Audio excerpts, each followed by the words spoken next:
Unit 1, The Concept of Curriculum. 1.0 Introduction.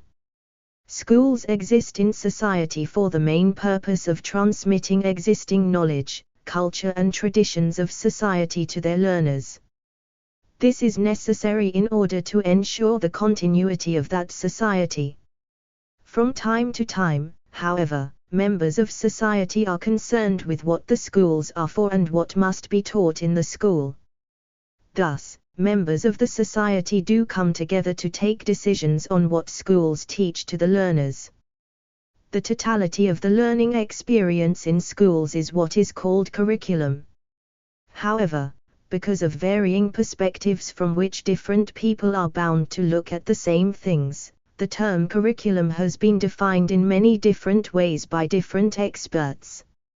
In this unit, you will be exposed to the basic concepts of curriculum and its nature and importance in schools. Go ahead and enjoy your study. 1. Meanings of curriculum.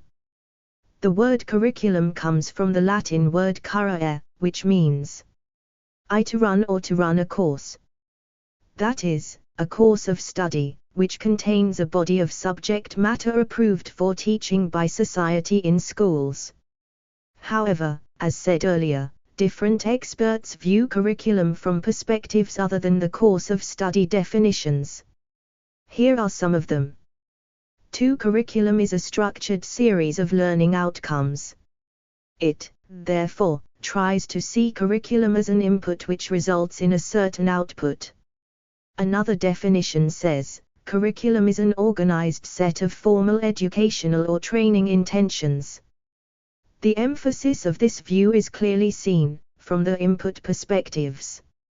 In other words, what the school teaches or intends to teach is organized according to some set rules. For example, there is a principle which says that what is known should be taught first before proceeding to what is not known. Another example is the principle that what is simple should be taught first before teaching complex material. A pupil must learn first by counting concrete objects such as bottle tops, adding and subtracting them, before extrapolating to abstractions and more complex mathematical problems. 3. Curriculum is a deliberate, systematic and planned attempt undertaken by the school to modify or change the behaviors of the citizens of a particular society. 4. This view appears to be more elaborate in explaining the term curriculum than the others.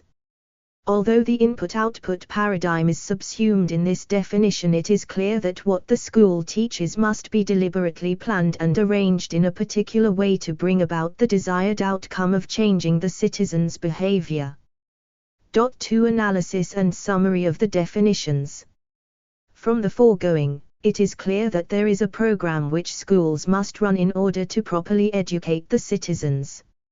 It is therefore a plan, a statement of purpose with a specification of content and methods, inbuilt with the capacity for evaluation to know whether the purpose has been achieved or not. This program which the schools must follow or use has been carefully divided into 3, namely: I. Program of studies, the subjects which must be taught in schools such as history, geography, economics and physics. 2. Program of activities, planned and organized out of classroom teaching activities which help the learners to neither grow nor mature but are not formal as in classroom teaching setting. Examples include getting students to join various clubs and societies in the schools, for example sports, historical clubs, debating clubs, dramatic society etc. Through these, students learn through the process of socialization, because it is less formally structured. 3. Program of guidance, a program of care for the well-being of the learner. In this program, professionally trained helpers are employed to assist the learners in achieving the self-understanding and self-direction necessary for adjustment to school, home and the larger environment. In specific terms, the counselors assist learners in 3 major areas: educational, vocational and persona social. In educational areas, Counselors help learners to make decisions on the right choice of vocational area. Counselors assist learners to make decisions on the right choice of vocation or careers. In the persona-social area, counselors assist learners in handling emotional and psychological problems which may affect their behaviors adversely or prevent them from learning in school. In summary, the term curriculum may be said to be a total package of what schools do to make learners become what society expects them to become, namely good citizens, who are not only able to understand or learn certain school subjects but fully integrated individuals that are able to fit into society and contribute their own quota as well, to the progress of that society. 3. Distinction between curriculum and other related terminologies. 3.1 Curriculum and syllabus. Most often people tend to equate the word syllabus with curriculum. This should not be so. As can be understood from explanations already given, the curriculum is wider in scope than syllabus. A syllabus is part of a curriculum but it is not the curriculum. The syllabus is the content of the school subjects offered in the school, and it is a subset of the curriculum. Such subjects include mathematics, English language, biology and so on. A syllabus normally contains what students will learn in the various school subjects in a year or for a longer period of schooling leading to certification. It is a long-term plan of work for students. It is normally prepared for the classroom teachers by a body such as the Curriculum Development Center, CDC, or the Examination Council of Zambia, ECZ. At the university level, the Higher Education Authority, HEA, reviews and approves syllabi, plural of syllabus, from all Zambian universities designed by themselves. 3.2 Curriculum and scheme of work.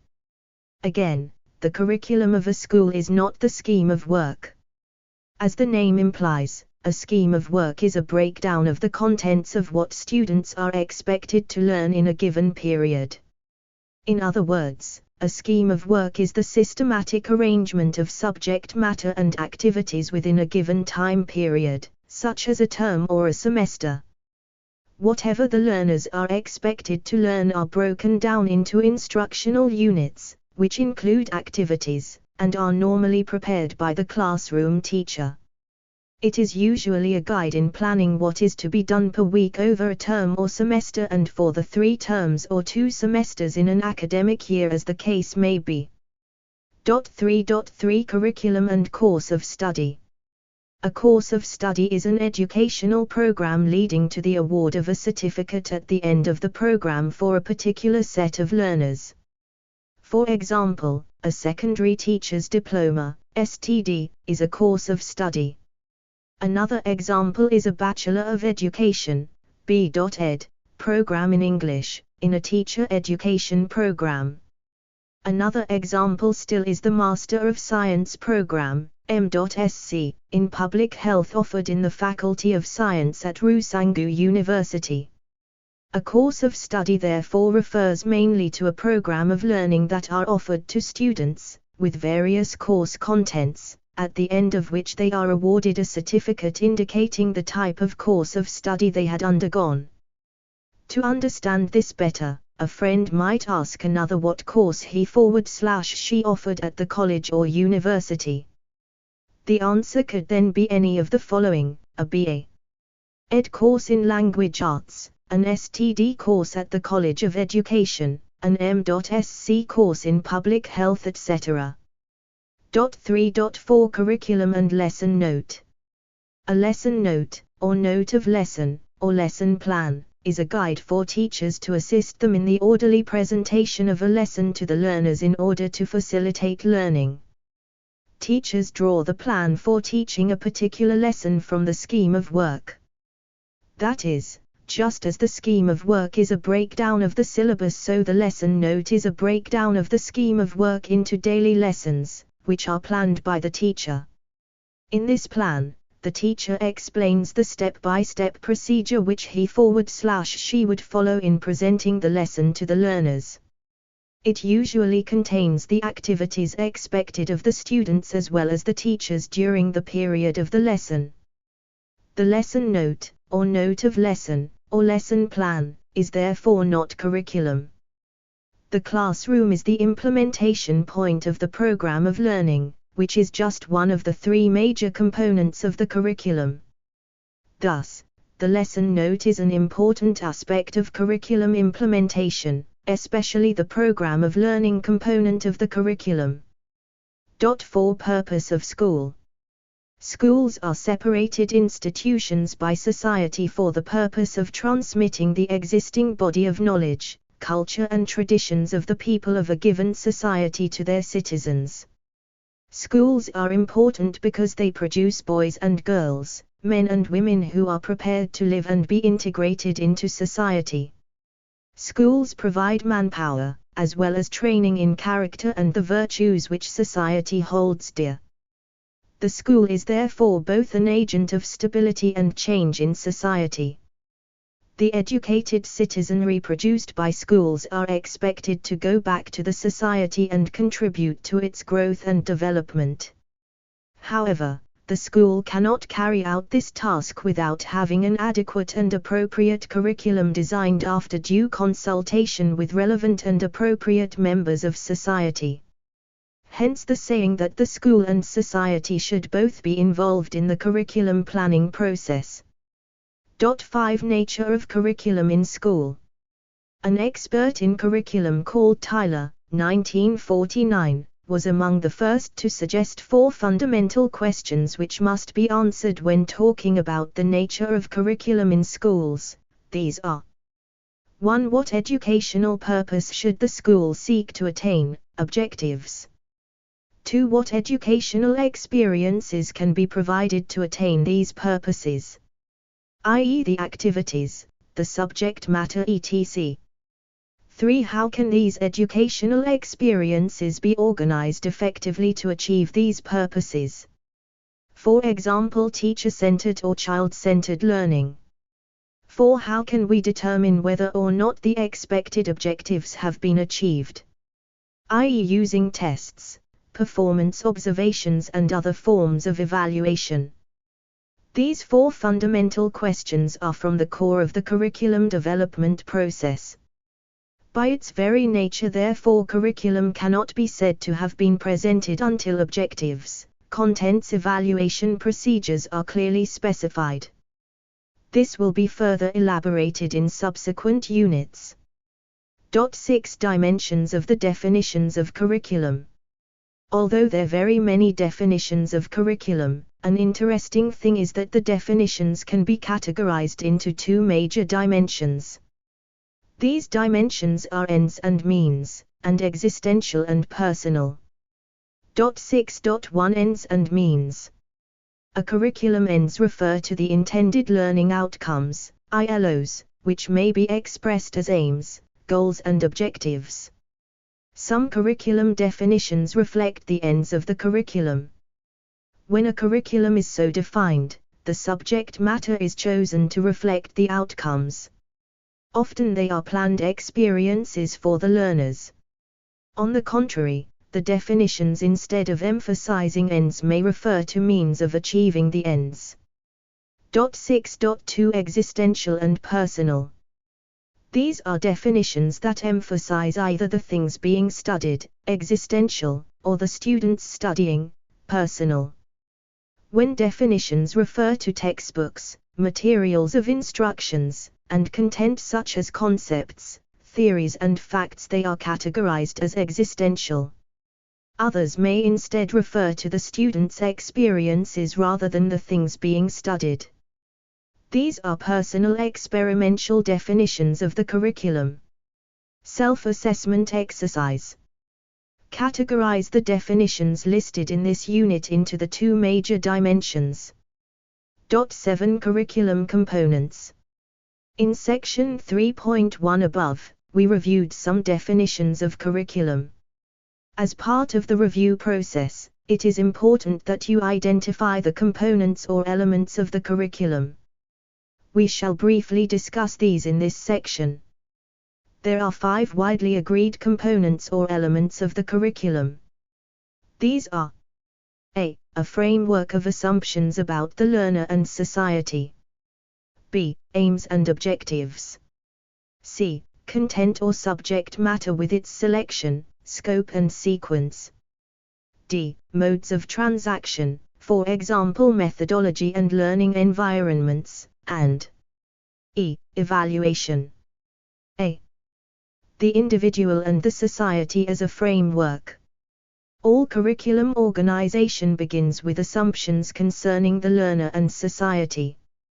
The first guiding principle is to determine the learner's ability, needs, interest, motivation and potential for learning. The second guiding construct is the society's orientation to nurturing or using the individuals. B. Aims and objectives. Aims and objectives are of primary concern in the selection of subject matter for students' experiences. This also guides the teacher's directed efforts. We shall discuss aims and objectives in more detail in succeeding units. See form of subject matter. The subject matter is selected, organized and packaged for use by teachers and learners. The form of subject matter and its packaging come in many shapes. The most common is the textbook. Guided by knowledge of learners' abilities and society's requirements, subject matters are selected and translated through textbooks, curriculum guides, syllabi, and other directives to teachers and learners. D. Modes of transactions. These are recommended teacher methodologies to inculcate subject matter. E. Evaluation. This provides the individual with information on performance to guide the learner to the next steps in the sequence of the subject matter. 1. Importance of curriculum in schools. It is clear from what has been written so far as you can see, that curriculum is the very heart of the school system. There can be no school if there is no curriculum. The curriculum is the reason for the existence of the school. Schools develop their own curriculum, sometimes, from the existing planned curriculum, in order to meet their own particular needs. For example, in school where truancy is very common, the authorities of the school, which includes the Parents/Teachers Association, may design a package to attract students to school so as to stem the tide of truancy. As the plan used by the school to implement its educational programs, curriculum is the very vital software without which building and other facilities, as well as teachers too, will have nothing to do in the school. Self-assessment questions. 1. Explain the term learning experiences. 2. What is the purpose of the school? 3. Make a clear distinction in your own words between curriculum and A. Syllabus. B. Scheme of work. C. The course of study. D. Lesson note. 4. Would you agree or disagree that any one of the 3 programs that make up the term curriculum can stand as the curriculum of a school? Give reasons for your answer. 2. Types of curricula. There are so many types of curricula. Understanding the different types of curricula is important to understanding the theories and models of curriculum. We shall discuss some of the many types of curricula in this unit. Classification of types of curricula differs depending on the writer. We will try to learn of the different types, which will include overt, explicit or written curriculum, the hidden or covert curriculum, curriculum in use, received curriculum, formal and informal curriculum, and centralized and decentralized curriculum. 2.1 Formal and informal curriculum. The informal curriculum is also described as a societal curriculum. Cortez, 1981, defines this type of curriculum as the massive, ongoing, informal curriculum of family, peer groups, neighborhoods, church organizations, occupations, mass media and other socializing forces that educate all of us throughout our lives. Examples of such curricula include those being used by the Sabbath schools, technical and vocational training centers, and Continuity Zambia Organization, CZO, to ensure the provision of values education in Zambia. Curriculum in use. The curriculum in use is the actual curriculum that is delivered and presented by each teacher. The formal curriculum, written or overt, comprises those things in textbooks, and content and concepts in the curriculum guides. However, those formal elements are frequently not taught. 2.2 Overt or written, covert or hidden curriculum and the null curriculum. In many schools there are documents such as texts, films and supportive teaching materials. These are simply those documents which are written as part of formal instruction of schooling experiences. They are overtly chosen to support the intentional instructional agenda of a school. They are known as overt, explicit or written curricula. A good example is the Junior Secondary Education Syllabus by the Curriculum Development Center, CDC, or simply, the Zambia Education Curriculum Framework 2023, which is currently being implemented in Zambia. Various stakeholders, administrators, teachers etc., were involved in its writing and development.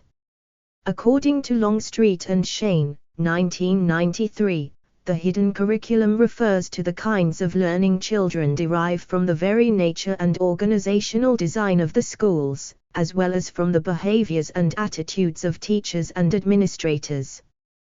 There are several things that learners pick up in schools which are not planned or overt, for example, students learning to be orderly, decent dressing and so on. The hidden curriculum may include both positive and negative messages, depending on the models provided and the perspectives of the learner or the observer. According to Eisner, 1985, 1994, the null curriculum is that which we do not teach, thus giving students the message that these elements are not important in their educational experiences or in our society. From Eisner's perspective, the null curriculum is simply that which is not taught in schools. In every nation, some people are empowered to make conscious decisions as to what is to be included and what is to be excluded from the overt, written, or prescribed curriculum. This is because it is physically impossible to teach everything in schools. Consequently, many topics and subject areas are intentionally excluded from the written curriculum. This is related to the hidden curriculum since they are not taught. However, the difference is that the hidden curriculum is not intentionally left out of the written curriculum. Concomitant curriculum. This is the curriculum of what is taught, or emphasized at home, or those experiences that are part of a family's experiences, or related experiences sanctioned by the family. When this type of curriculum is received at church, in the context of religious expression, lessons on values, ethics or morals, molded behaviors, or social experiences based on the family's preferences, it relates to the societal curriculum. 2.3 The electronic curriculum and phantom curriculum. Electronic curriculum, Wilson, 2004, explained this type of curriculum as those lessons learned through searching the internet for information, or through using e-forms of communication. This type of curriculum may be either formal or informal, and inherent lessons may be overt or covert, good or bad, correct or incorrect depending on one's views. Phantom curriculum. This is curriculum messages through exposure to any type of media. The content of such curriculum plays a major part in the inculturation of learners into the predominant metaculture, or acculturating learners into narrower or generational subcultures. You can imagine the lot that African youths learn nowadays through the media. Consider the lessons from Africa Magic Ultimate Search and the like. You will recall the impact of these on the lifestyle of many, especially the youths, in Zambia and Africa.